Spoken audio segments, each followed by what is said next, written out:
നമസ്കാരം. ഇനിയിപ്പോൾ പ്രത്യേകിച്ച് ഡൽഹിയിൽ നിന്നിട്ട് ഒരു കാര്യവുമില്ല എന്ന് കെ.സി. വേണുഗോപാലിന് മനസ്സിലായി. എന്നാൽ പിന്നെ പപ്പുമോനൊപ്പം കേരളത്തിലേക്ക് ട്രെയിൻ പിടിക്കാമെന്ന് കെ.സിയും അങ്ങ് ഉറപ്പിച്ചു. അങ്ങനെ രാഹുൽ ഗാന്ധിക്കൊപ്പം കെ.സിയും കേരളത്തിലേക്ക് ട്രെയിൻ പിടിച്ചു. ആലപ്പുഴയിലാണ് കെ.സി. വേണുഗോപാൽ മത്സരിക്കുന്നതെന്ന് എല്ലാവർക്കും അറിയാമല്ലോ. ഇന്ന് മാധ്യമപ്രവർത്തകരെ കണ്ടിട്ടുണ്ട് കെ.സി. വേണുഗോപാൽ. എജാതി കോമഡി എന്നൊന്നും പറഞ്ഞാൽ പോരാ, ന്യായീകരിച്ച് മെഴുകി ഒരുമാതിരി ചിരിപ്പിച്ച് നമ്മുടെ അടപ്പ് തെറിപ്പിക്കുന്ന രീതിയിലുള്ള ചില പ്രതികരണങ്ങൾ രേഖപ്പെടുത്തിയിട്ടുണ്ട്. വേറൊന്നുമല്ല, കഴിഞ്ഞ ദിവസം ഭാരത് ജോഡോ ന്യായ യാത്രയുടെ സമാപന ചടങ്ങായിരുന്നുവല്ലോ. ആ ചടങ്ങിൽ നിന്ന് ഇടതുപക്ഷം മാറി നിൽക്കുന്ന കാഴ്ച നമ്മൾ കണ്ടു. എന്തുകൊണ്ട് ഇടതുപക്ഷം ആ പരിപാടിയിൽ പങ്കെടുത്തില്ല എന്നതിനെക്കുറിച്ച് ദേശീയ മാധ്യമങ്ങൾ റിപ്പോർട്ട് ചെയ്യുന്നത് ഇങ്ങനെയാണ്: ഇന്ത്യ മുന്നണിയെ തകർക്കാൻ ശ്രമിക്കുന്നത് കോൺഗ്രസ് ആണ്.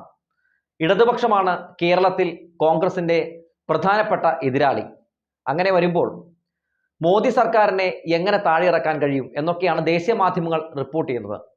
അപ്പോൾ മാധ്യമപ്രവർത്തകർ ഈ കെ.സി. വേണുഗോപാലിൻ്റെ അടുത്ത് ചോദിക്കുകയാണ്, അല്ല, നിങ്ങൾ എന്താണ് ഇവിടെ മത്സരിക്കുന്നത്? നിങ്ങൾ മോദി സർക്കാരിനെതിരാണെന്ന് പറയുമ്പോഴും കേരളത്തിൽ സത്യത്തിൽ ഇടതുപക്ഷത്തിനെതിരെയല്ലേ നിങ്ങളുടെ മത്സരമെന്ന്. കെ.സിക്ക് സംഗതിയൊക്കെ മനസ്സിലായെങ്കിലും കിടന്ന് ഉരുണ്ടു മറയുകയാണ്. ഞങ്ങൾ മോദി സർക്കാരിനെതിരാണ്, ഞങ്ങൾ മോദി സർക്കാരിനെ താഴെ ഇറക്കാൻ പോകുന്ന ആളുകളാണ്, ഞങ്ങൾ സംഘികൾക്കെതിരാണ്, ഞങ്ങളുടെ രാഹുൽ ഗാന്ധി ഭാരത് ജോഡോ ന്യായയാത്രയിൽ പ്രസംഗിക്കുന്നത് കേട്ടില്ലേ, എന്ത് ശക്തമായിട്ടുള്ള വാക്കുകളാണ് പറയുന്നത്. പിണറായി വിജയൻ ഈ പറയുന്ന നരേന്ദ്രമോദിക്കെതിരെ എന്തെങ്കിലുമൊക്കെ പറയൂ, രാഹുൽ ഗാന്ധിക്കെതിരെ ഇരുന്ന് പറയുന്നുണ്ടല്ലോ പിണറായി വിജയൻ, പക്ഷേ ഒരു വാക്കെങ്കിലും മോദി സർക്കാരിനെതിരെ സംസാരിക്കുന്നുണ്ടോ എന്നൊക്കെയാണ് കെ.സി. വേണുഗോപാൽ ഇരുന്ന് തള്ളുന്നത്. ഈയിടെയായിട്ട് പത്രവും അതുപോലെ തന്നെ ചാനലും ഒന്നും കാണാത്തതുകൊണ്ടായിരിക്കും കെ.സി. എങ്ങനെ കാണാനാ? സ്വന്തം പാർട്ടിയിലെ നേതാക്കളൊക്കെ ഓരോ ദിവസവും ബി.ജെ.പിയിലേക്ക് പോവുകയാണല്ലോ. അങ്ങനെ പോയിക്കൊണ്ടിരിക്കുന്നതിനിടയിൽ ഇതൊക്കെ നോക്കാൻ എവിടെയാണ് കെ.സിക്ക് സമയം? എന്തായാലും കെ.സിയുടെ ആ തള്ളൽ കേട്ട ശേഷം ബാക്കി പറയാം. അപ്പോൾ രാഹുൽ ഗാന്ധി നേതൃത്വം കൊടുക്കുന്ന ഒരു യാത്ര സമാപിക്കുമ്പോൾ അവിടെ വരാൻ ഈ നിസ്സാരമായ ബാലിശമായ കാരണങ്ങൾ മത്സരിക്കുന്നുണ്ടെന്നൊക്കെ പറഞ്ഞാൽ അതൊന്നുമല്ല കാരണം വേറെയുണ്ട്. പേടിയാ മോഡിനെ. ചുമ്മാതാണെങ്കിലും ഇങ്ങനൊന്നും പറയല്ലേ കെ.സി, വല്ല ട്രോളന്മാരും പിടിച്ചുകൊണ്ട് പോകും. എന്ത് ജാതി നട്ടാൽ കുരുക്കാത്ത നുണയാണ് പറയുന്നത്. വെറുതെ അല്ല, രാജ്യത്തു നിന്ന് തന്നെ കോൺഗ്രസ് ഇങ്ങനെ നാമാവശേഷമായി മാറിക്കൊണ്ടിരിക്കുന്നത്. നിങ്ങളെപ്പോലുള്ള നേതാക്കളൊക്കെയാണല്ലോ ഡൽഹി പോയി കിടക്കുന്നത്.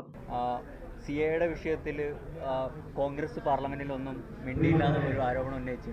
എൻ്റെ സുഹൃത്തെ, ഈ രാജ്യത്ത് നടക്കുന്ന CA മാത്രമല്ല, ഈ കേന്ദ്ര സർക്കാർ അതുകൊണ്ട് ഞാൻ പറഞ്ഞു, ഇന്നലത്തെ രാഹുൽ ഗാന്ധിയുടെ പ്രസംഗം അങ്ങൊന്ന് കേൾക്കണം. ഈ രാജ്യത്തെ ജനങ്ങളെ ഭിന്നിക്കാൻ വേണ്ടിയിട്ടും ഏജൻസികളെ ഉപയോഗിച്ചുകൊണ്ട് CBI, ED എന്നുള്ള ഏജൻസികളെ ഉപയോഗിച്ചുകൊണ്ട്, എന്തിനേറെ പറഞ്ഞു മാധ്യമങ്ങളെ പോലെ ഉപയോഗിച്ചുകൊണ്ട് നടത്തുന്ന അതിഭീകരമായിട്ടുള്ള രാജ്യത്തെ ജനാധിപത്യ പ്രക്രിയ അട്ടിമറിക്കുന്ന ശ്രമങ്ങളെക്കുറിച്ച് അദ്ദേഹത്തിൻ്റെ പ്രസംഗം 30-35 മിനിറ്റ് അദ്ദേഹം പ്രസംഗം. ഒരു മിനിറ്റ് പോലും വേറെ സബ്ജക്റ്റില്ല, ഈ സബ്ജക്റ്റായിരുന്നു. അപ്പോൾ ഞങ്ങളെക്കുറിച്ചാണോ ഇതിനെക്കുറിച്ചൊന്നും എതിർക്കുന്നില്ല എന്ന് പറയുന്നത്? ഇവരെവിടെയാണ് എതിർക്കുന്നത്? അതായത് പൗരത്വ ഭേദഗതി നിയമം ഇവിടെ പാസാക്കാൻ പറ്റില്ല എന്ന് പറഞ്ഞ് പ്രമേയം പാസാക്കിയ ആദ്യത്തെ നിയമസഭ കേരള നിയമസഭയാണ് കെ.സി. മുഖ്യമന്ത്രി പിണറായി വിജയൻ അടിയന്തിരമായിട്ട് നിയമസഭ വിളിച്ചുകൂട്ടി പ്രമേയം അങ്ങ് പാസാക്കി. ഈ പൗരത്വ ഭേദഗതി നിയമം ഭരണഘടനാ വിരുദ്ധമാണെന്ന് ചൂണ്ടിക്കാട്ടി സുപ്രീം കോടതിയിൽ സ്യൂട്ട് ഫയൽ ചെയ്തത് ഈ സർക്കാരാണ് കെ.സി. മാത്രവുമല്ല, ഇപ്പോഴും ആ നിയമ പോരാട്ടം നടത്തിക്കൊണ്ടിരിക്കുന്നത് LDF സർക്കാരാണ് കെ.സി. ഈ പൗരത്വ ഭേദഗതി ബില്ലിനെതിരെ ശക്തമായ പ്രതിഷേധം സംഘടിപ്പിച്ച് ഇപ്പോഴും ന്യൂനപക്ഷങ്ങൾക്ക് വേണ്ടി സംസാരിച്ചു കൊണ്ടിരിക്കുന്നത് LDF ആണ് കെ.സി. അപ്പോഴും കെ.സിയുടെ പാർട്ടി എന്താണ് ചെയ്തത്? കേന്ദ്ര സർക്കാർ ഇങ്ങനെ ഒരു പ്രമേയം പാസാക്കിയപ്പോൾ വാ മൂടിക്കെട്ടി മോദി സർക്കാരിനൊപ്പം നിന്നു. ഇപ്പോഴും ഇവിടെ സതീശൻ എന്താണ് പാടിക്കൊണ്ട് കിടക്കുന്നത്? കേന്ദ്ര സർക്കാരിന്റെ നിയമമാണ്, അത് പ്രാബല്യത്തിൽ വന്ന നിയമമാണ്, ആര് വിചാരിച്ചാലും അത് ഇവിടെ നടപ്പിലാക്കാതിരിക്കാനുള്ള ഒരു വഴിയും തെളിയുന്നില്ല എന്നാണ് പറയുന്നത്. അപ്പോഴും എന്താണ് മുഖ്യമന്ത്രി പിണറായി വിജയൻ പറയുന്നത്? പൗരത്വ ഭേദഗതി നിയമം ഇവിടെ നടപ്പിലാക്കാൻ പറ്റില്ല എന്ന് തന്നെയാണ് പറയുന്നത്. എന്നിട്ട് കേരളത്തിൽ നിന്ന് ഇങ്ങനെ ഓരോ ഗീർവാണം അടിച്ചു വിടുമ്പോഴും സ്വയം ഒരു ഉളുപ്പും തോന്നുന്നില്ലേ കെ.സി? BJPയോട് ഏറ്റുമുട്ടുന്നത് ഞങ്ങളല്ലേ? ഇവിടെ പറയുന്നുണ്ട് രാഹുൽ ഗാന്ധി BJPക്കെതിരെ എന്താ മത്സരിക്കാതെ?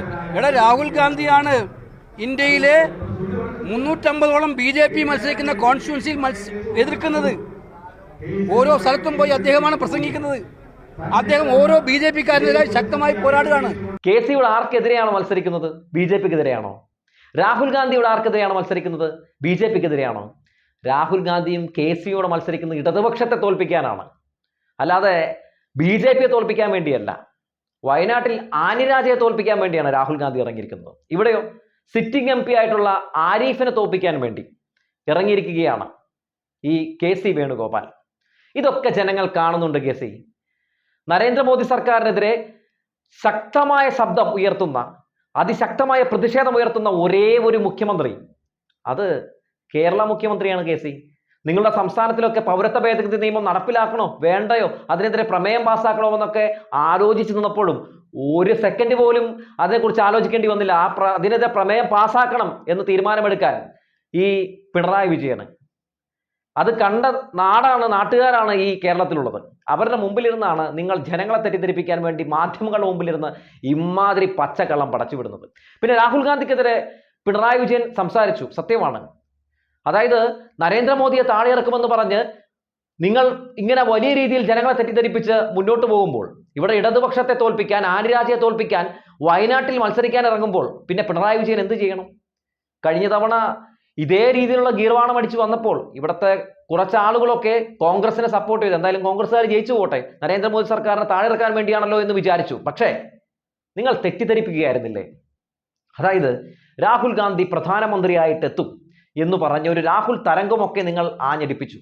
അമേഠിയിൽ അതിദാരുണമായിട്ടുള്ള പരാജയമല്ലേ രാഹുൽ ഗാന്ധി ഏറ്റുവാങ്ങിയത്. അപ്പോൾ നമ്മൾ വിചാരിച്ചു വേറെ എന്തൊക്കെയാണ്, രാഹുൽ ഗാന്ധിനെ പറ്റി നമ്മൾ അങ്ങനെയൊന്നുമല്ലല്ലോ കേട്ടിരിക്കുന്നത്, രാഹുൽ ഗാന്ധി ഒരു മികച്ച ഒരു രാഷ്ട്രീയക്കാരനല്ലേ എന്നൊക്കെ നമ്മൾ വിചാരിച്ചു. പക്ഷേ വയനാട്ടിൽ MP ആയി വന്ന ശേഷമാണ് നമുക്ക് മനസ്സിലായത് എന്തുകൊണ്ടാണ് അമേഠിയിൽ അവിടുത്തെ ജനങ്ങൾ രാഹുൽ ഗാന്ധിയെ തോൽപ്പിച്ചതെന്ന്. ഇത്രമാത്രം പക്വതയില്ലാത്തൊരു രാഷ്ട്രീയ നേതാവിനെ ഒരുപക്ഷെ ഇന്ത്യൻ രാഷ്ട്രീയം കണ്ടു കാണില്ല. അതായത് കേരളത്തിലെ വയനാട് പോലൊരു മണ്ഡലത്തിൽ വന്ന് നിന്ന് അവിടെ നിന്ന് ജയിച്ച് ലോക്സഭയിലേക്ക് പോയ രാഹുൽ ഗാന്ധി വയനാട്ടിലേക്ക് തിരിഞ്ഞു നോക്കിയിട്ടുണ്ടോ? വയനാടിനെ സംബന്ധിക്കുന്ന ഏതെങ്കിലും പ്രതിസന്ധി ഘട്ടങ്ങളിൽ, ഏതെങ്കിലും പ്രധാനപ്പെട്ട വിഷയങ്ങളിൽ രാഹുൽ ഗാന്ധി അതിശക്തമായി ഇടപെട്ട് നമ്മൾ കണ്ടിട്ടുണ്ടോ?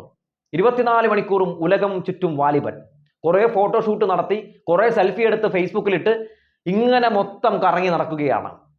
കർഷക ബില്ലിനെ കുറിച്ചോ അല്ലെങ്കിൽ പൗരത്വ ഭേദഗതി ബില്ലിനെ കുറിച്ചോ ഒന്നും അതിശക്തമായി പ്രതിഷേധിച്ച് നമ്മളൊന്നും കണ്ടിട്ടില്ല. രാഹുൽ ഗാന്ധി സംസാരിക്കും കേട്ടോ, എങ്ങനെയാണെന്ന് പറയും, ഈ ഇലക്ഷനൊക്കെ അടുക്കുമ്പോൾ ഇതുപോലെ ചില പ്രഹസനങ്ങൾ കാണിച്ചു കൂട്ടും. എന്നിട്ട് ഇലക്ഷൻ കഴിഞ്ഞ ശേഷം നേരെ ഇന്ത്യ വിട്ട് ഏതെങ്കിലുമൊക്കെ രാജ്യത്ത് പോയി അവിടെ നിന്ന് കുറേ ഫോട്ടോഷൂട്ടൊക്കെ നടത്തി ഇങ്ങനെ നടക്കും. അതുകൊണ്ട് ഇക്കുറി എന്തായാലും ഇത്തരത്തിലുള്ള ഈ പ്രഹസനങ്ങൾക്ക് ഒരു സ്കോപ്പും കേരള ജനത കൊടുക്കുന്നില്ല. മാത്രമല്ല കേരളത്തിൽ നിന്ന് ജയിച്ചു പോയ രാഹുൽ ഗാന്ധിക്ക് കേരളത്തിന് വേണ്ടി ഒരു അക്ഷരം മിണ്ടാൻ കഴിഞ്ഞിട്ടില്ല. കേരള ജനതയ്ക്ക് വേണ്ടി ഒരക്ഷരം സംസാരിക്കാൻ കഴിഞ്ഞിട്ടില്ല. അങ്ങനെയൊക്കെ മിണ്ടാനും ഉരിയാടാനും അറിയാത്ത ആളുകളെയൊക്കെ ഇക്കുറി ജയിപ്പിച്ചു വിടണ്ട എന്ന തീരുമാനത്തിൽ തന്നെയാണ് ഇടതുപക്ഷം. പ്രസംഗിക്കുമ്പോൾ ഞങ്ങൾ മോദിക്കെതിരാണ് എന്നൊക്കെ ഇവർ പറയും, പ്രവൃത്തിയിലോ ഇതൊന്നും കാണാനില്ല. എന്താണ് ഇപ്പോൾ നമ്മൾ കണ്ടുകൊണ്ടിരിക്കുന്നത്? UDF നിന്ന് പ്രധാനപ്പെട്ട നേതാക്കന്മാരൊക്കെ, മുൻ മുഖ്യമന്ത്രിമാരുടെ മക്കൾ ഒക്കെ ഇതാ BJPയിലേക്ക് പോയിക്കൊണ്ടിരിക്കുകയാണ്. അതായത് UDF BJP ആയിട്ട് ഒരു രൂപാന്തരം പ്രാപിക്കുന്ന കാഴ്ചയാണ് നമ്മൾ കണ്ടുകൊണ്ടിരിക്കുന്നത്. എങ്ങനെ വിശ്വസിച്ചവർക്ക് നമ്മൾ വോട്ട് ചെയ്യും? എങ്ങനെ ഇവരെ നമ്മൾ വിശ്വസിക്കും? ഇപ്പോൾ KC വേണുഗോപാൽ വിചാരിച്ചിരിക്കുന്നത് ഇതുപോലെയൊക്കെ മാധ്യമപ്രവർത്തകരുടെ മുമ്പിൽ നിന്ന് 2 വിടലങ്ങ് വിട്ടിട്ടുണ്ടെങ്കിൽ ജനങ്ങൾ ഇപ്പം അങ്ങ് ജയിപ്പിച്ച് KCനെയും രാഹുൽ ഗാന്ധി അങ്ങ് ലോകസഭയിലേക്ക് വിടുമെന്നാണ് വിചാരിച്ചിരിക്കുന്നത്. ഇത്തവണ വ്യക്തമായിട്ടുള്ള നിലപാടും ധാരണയും ലക്ഷ്യങ്ങളും കേരള ജനതയ്ക്കുണ്ട്. ഇവിടെ നിന്ന് ജയിച്ചു പോകേണ്ടവർ ഇനി അവിടെ അധികാരത്തിൽ വരുന്ന കേരളത്തിനോട് അവഗണന കാട്ടുന്നവർക്കെതിരെ വിരൽ ചൂണ്ടി ശബ്ദിക്കാൻ കഴിയുന്നവരാകണം എന്ന് കേരള ജനതയ്ക്ക് ഉറപ്പുണ്ട്. എന്തായാലും ഇനി ഒരു പപ്പുമോനെയും ഒരു നാടൻ പാട്ടുകാരിയെയും ചുമ്മാ ജയിപ്പിച്ചു വിട്ട് ജനങ്ങളുടെ സമ്മതിദായക അവകാശം ചുമ്മാ അങ്ങ് വേസ്റ്റ് ചെയ്യാൻ വേണ്ടി ജനങ്ങൾ എന്തായാലും തീരുമാനമെടുത്തിട്ടില്ല എന്ന് തന്നെയാണ് ഇക്കുറി നടക്കാൻ പോകുന്ന 2024 ലോക്സഭാ തെരഞ്ഞെടുപ്പിന്റെ ട്രെൻഡ് കാണുമ്പോൾ മനസ്സിലാക്കാൻ സാധിക്കുന്നത്. മതവും വർഗീയതയും ഒക്കെ പറഞ്ഞ് ഓരോരുത്തർ വോട്ട് പിടിക്കുമ്പോൾ ഇവിടെ ഇതിനൊക്കെ എതിരായി നിൽക്കുന്ന ഇത്തരം ശക്തികളോട് യുദ്ധം ചെയ്യുന്ന പ്രസ്ഥാനം ഏതാണെന്നൊക്കെ ജനങ്ങൾക്ക് നന്നായി തന്നെ അറിയാമെന്നേ. ഇലക്ഷൻ അടുക്കുമ്പോൾ ഈ KCയെ പോലുള്ള കുറച്ച് ആളുകളൊക്കെ ഇങ്ങനെ രംഗത്തേക്ക് വന്ന് 2 മുട്ടും തട്ടും ഒക്കെ തട്ടിക്കഴിഞ്ഞിട്ടുണ്ടെങ്കിൽ അതൊക്കെ കേട്ട് നമ്മുടെ ഈ സാധനത്തിന് കുത്തുന്ന ആൾക്കാരാണ് കേരളത്തിലുള്ളത് എന്ന വല്ല തോന്നലുണ്ടെങ്കിൽ കാലമൊക്കെ ഒരുപാട് പോയി. KC ഇവിടെ രണ്ടാമതും അധികാരത്തിൽ വന്നിരിക്കുന്നത് ഇടതുപക്ഷമാണ്, LDF സർക്കാരാണ്. അതുകൊണ്ട് നിങ്ങൾ ഒരു കാര്യം മനസ്സിലാക്കുന്നത് നല്ലതാണ്, എന്തൊക്കെ രീതിയിലുള്ള ഗിമ്മിക്ക് ഗീർവാണം അടിച്ച് നടന്നാലും കേരള ജനതയ്ക്ക് ഏതാണ് ശരി ഏതാണ് തെറ്റെന്നൊക്കെ നന്നായിട്ടറിയാം.